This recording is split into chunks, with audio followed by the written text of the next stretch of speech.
So it's the simple fact that we smooth, moisturize, and use oils, raw oils on our hairs multiple times a week for some of us, unless you know about glycerin, is indicative of high porosity hair.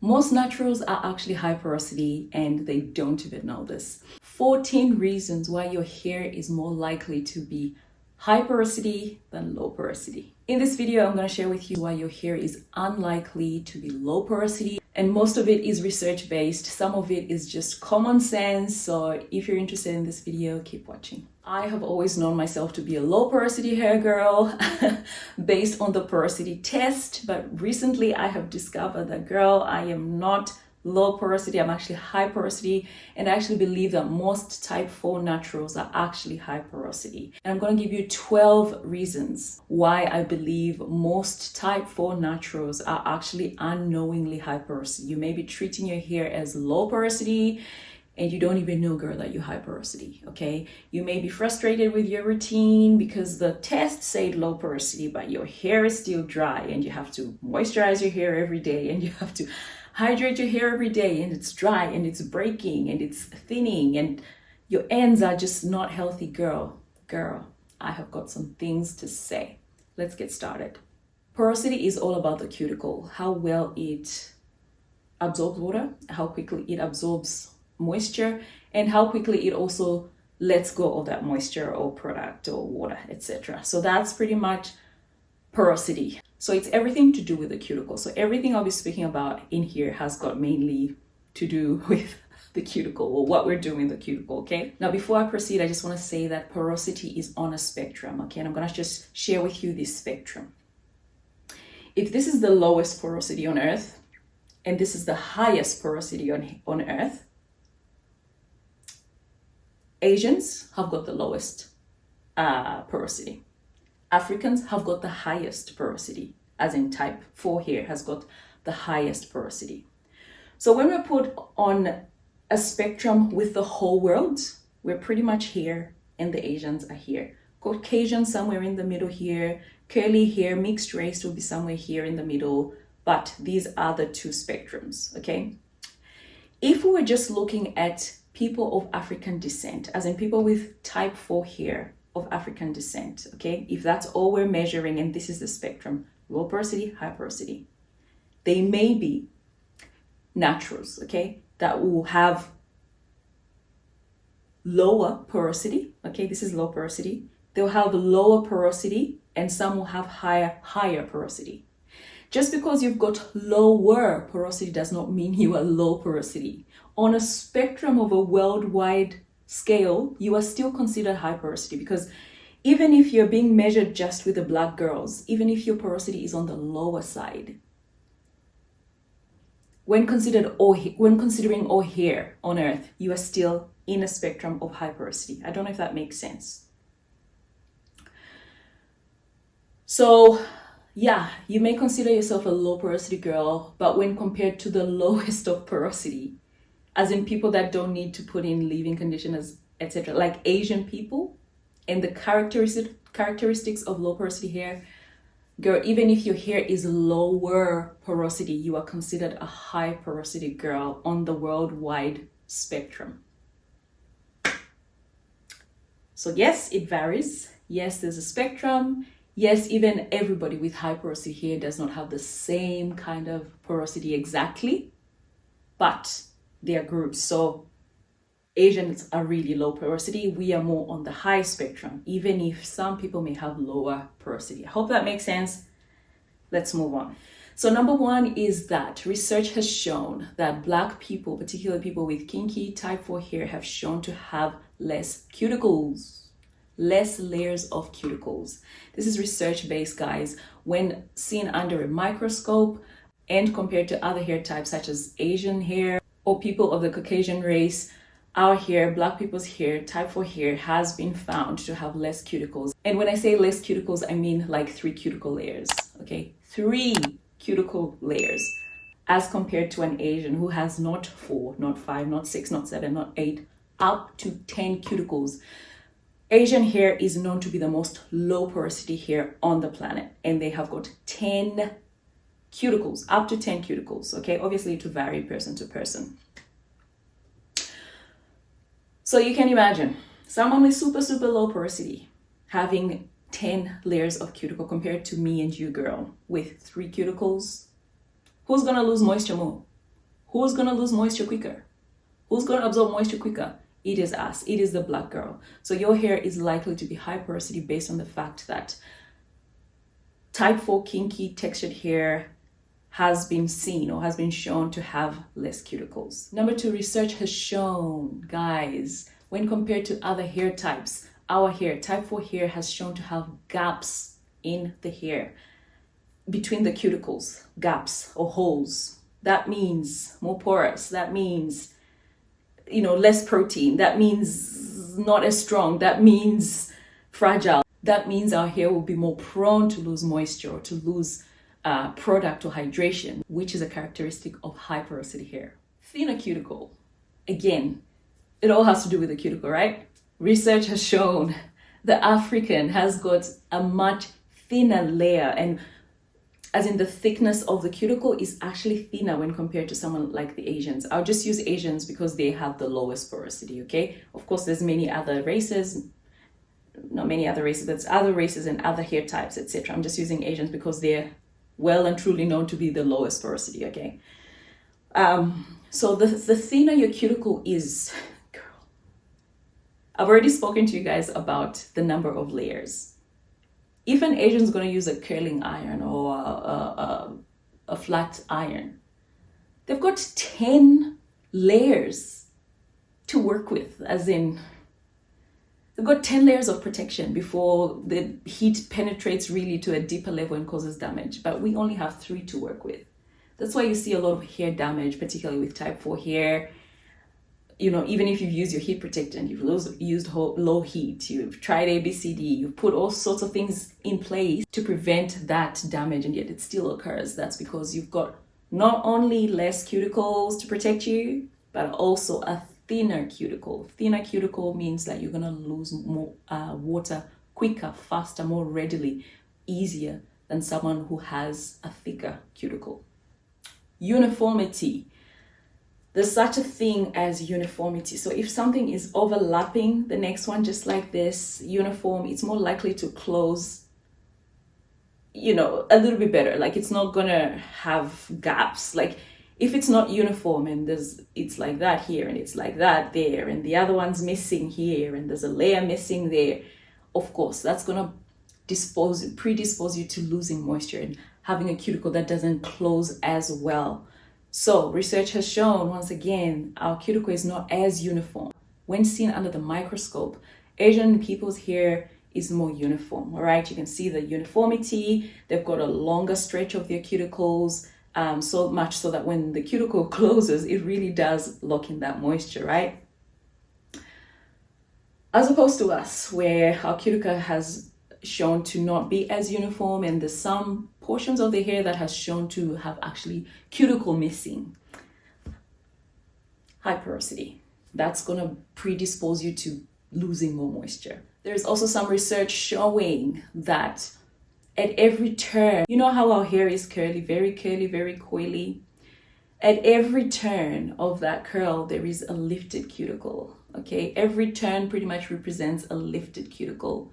Every curl, lifted cuticle, girl, that is high porosity hair. That is hair that is more porous. That's hair that's gonna let go of moisture more easily and be more prone to dryness, of course, because moisture is escaping at a quicker rate as opposed to someone who can have their cuticle shut.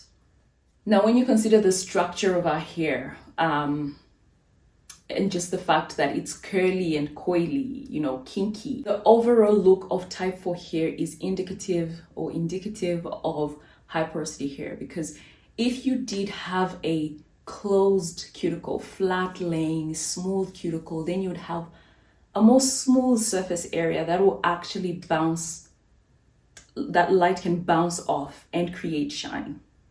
Is type 4 hair shiny? No. Type 4 hair is known to be frizzy. It doesn't have as much shine. It's known to be like a cloud, okay? It's known to be fluffy, you know, poofy, gravity defying, okay? I'm not saying this to make you feel bad about your hair. These are great things to have about hair. It's just understanding your hair makes you do the right things, makes you implement the right things, makes you care for your hair a little bit better. So Asian hair is great, it's beautiful, but I'm interested in kinky type 4 hair. And so even if our hair does not reflect light, which of course, you know, we like shine and sheen and to bounce off light and the silkiness that has been, you know, like we've been bombarded with that messaging as in that is the standard of beauty. However, the beauty of kinky type 4 hair is that because of the lifted cuticle, because of the surface area that is not smooth, we do not reflect light. Therefore, the actual texture and overall look of your hair tells you that it's a more high porosity type of hair than it is a low porosity. Now, this is not to negate the fact that hair type, curl type, you know, the spirals themselves actually create the overall look as well. It's not just the porosity that gives the hair that frizzy look, if you know what I mean. However, it is a contributing factor. It does contribute to the overall look and therefore tells you that it's more high porosity than it is low. So it's the simple fact that we smooth, moisturize, and use oils, raw oils on our hairs multiple times a week for some of us, unless you know about glycerin, is indicative of high porosity hair. If your hair was low porosity, you wouldn't need to be adding moisture in between wash days, particularly if you wash every week, every 2 weeks or so. Okay, once you hydrate your hair on wash day, that moisture will be locked in and you'll be good. However, you'll see us applying glycerin, applying leave-in conditioners, applying oils, applying butters, smoothing products. You know, we love to do the prayer motion to just help, like we've been unknowingly actually doing practices that are more high porosity based than they are low porosity based. So the simple fact that we do these practices is indicative of more high porosity than low porosity hair. I have never really seen Asians or Caucasians or people with straight hair doing that. I mean, they might put a spray leave-in conditioner or, you know, just something in there, but it's not like they actually work it in and they have to put an oil and castor oil and like, no. Our hair actually likes to be weighed down. That weighed downness helps actually keep that cuticle sealed. So the simple fact that we have to moisturize daily for some people, your hair is getting dry on the daily, that is high porosity. If you are thinking that you're low porosity and you moisturize your hair every day, think again. Think again. Your hair is losing moisture too fast. Of course, it could be that your practices are not that great, etc. As most things in life, there is the odd person that still has kinky hair and still has low porosity hair. I guess I'm not going to be an absolute person that will say all of us have got high porosity, but I believe most of us actually do have high porosity hair. Asians, Caucasians, they brush their hair, okay? They blow dry their hair, but their hair is not kinky or prone to tangles as much as ours, okay? And their hair, having that closed cuticle offers them more smoothness and the ability to detangle a little bit better than us.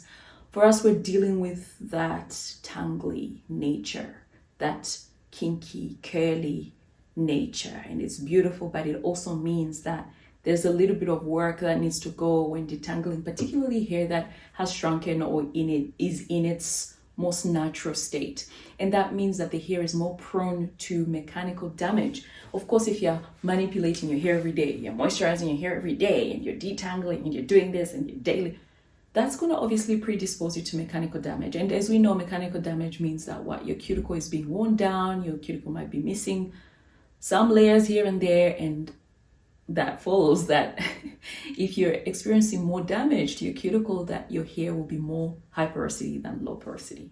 Heat damage. I've already touched on this, guys, but we are the people that are more prone to heat damage. You've seen it all through the internet. We only have 3 layers of cuticle, roughly, as opposed to someone with 10 cuticles. So we are more prone to heat damage. And you can see that once we use heat, you know, even if if we use low heat, over time our hair does deteriorate quite a bit. So that's another thing to make you think, actually, my hair might actually be high porosity more than low porosity. UV is something I never thought about until recently when I did a bit of research, girl, and I realized actually there's research on this. When placed under the microscope, Afro hair that went out into the sun showed quite a significant amount of cuticles being raised as opposed to other races. So your hair is high porosity, but when you go into the sun, it's even more porous. We should be using sunscreen, but that's a video for another day. Anyway, that's another reason. When exposed to sunlight, our hair becomes even more porous. Our cuticles get raised even more. And forget about UV rays anyway. Like, just simply looking at black hair under a microscope consistently, when viewed under a microscope, Afro hair or people with African or type 4 kinky hair consistently showed a raised cuticle. This is like, yeah. This is just randomly, just looking at people, you know, possible suspects. Actually, this is from the FBI website when they're looking for criminals or trying to look for suspects. Each time it's an African suspect, etc., their cuticle is consistent with high porosity hair when seen under the microscope, through and through. There is no way a test or look, I don't need to explain this, but there's no way something repeated over and over and over and over and over again just shows consistently high porosity hair. And you want to tell me that, oh, you know, maybe he just picked people with high porosity. That's unlikely. And I know some people say, oh, it's just the FBI website and maybe these are criminals, so their hair is damaged or they don't look after their hair well. How come the other criminals that are not African also show consistently a closed cuticle? Like, yeah, even if one of these points was wrong, guys, it's just too many points leading to high porosity, if you know what I mean. Protein sensitivity. A lot of people say I'm protein sensitive. I don't want to use protein. My hair hates protein. Girl, if you are protein sensitive, you even need protein the more. If you're protein sensitive, you need protein the more. People that say they're protein sensitive usually this is sort of characterized mainly just by the hardening or stiffening or the drying of the hair. Okay, my hair is so crunchy and so brittle after a protein treatment. Low porosity absorbs a lot of product at once because it's very porous. It also loses it quickly, but it also absorbs it very quickly and in large amounts.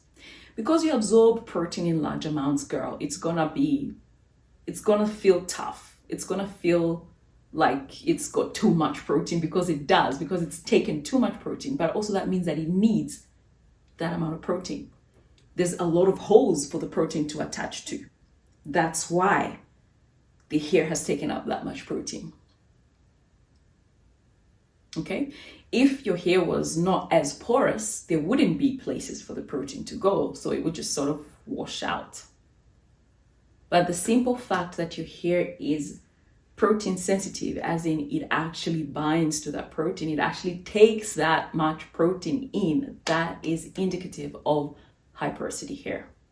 There are things that you can do if you find that your hair is hardening with protein, for example, using more low molecular proteins such as silk protein. Those are very small proteins, but they'll do the job. They'll go deeper, they'll fill in the gaps without giving you that hard feeling. Okay, you can also use protein a little bit more sensibly, not using it overly, like don't overuse it. Make sure you deep condition your hair, but definitely do not eliminate protein.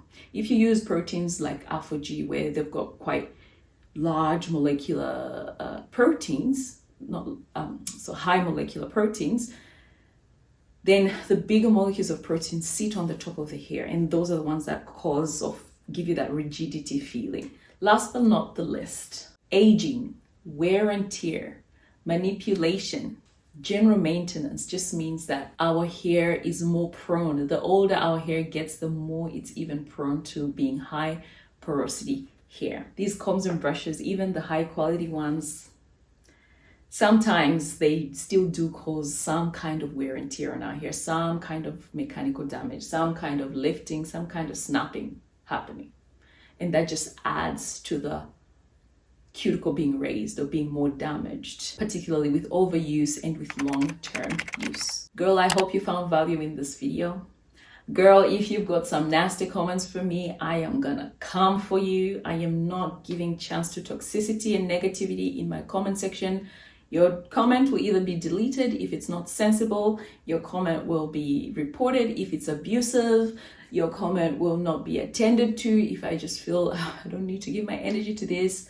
However, if you are on the fence, if you need more understanding, if you have questions, do it respectfully and do it calmly and do it with an actual desire to learn, with an open mind, and I'll definitely be sure to help you out. All right, guys, until next time, it's Coily Diaries. Bye.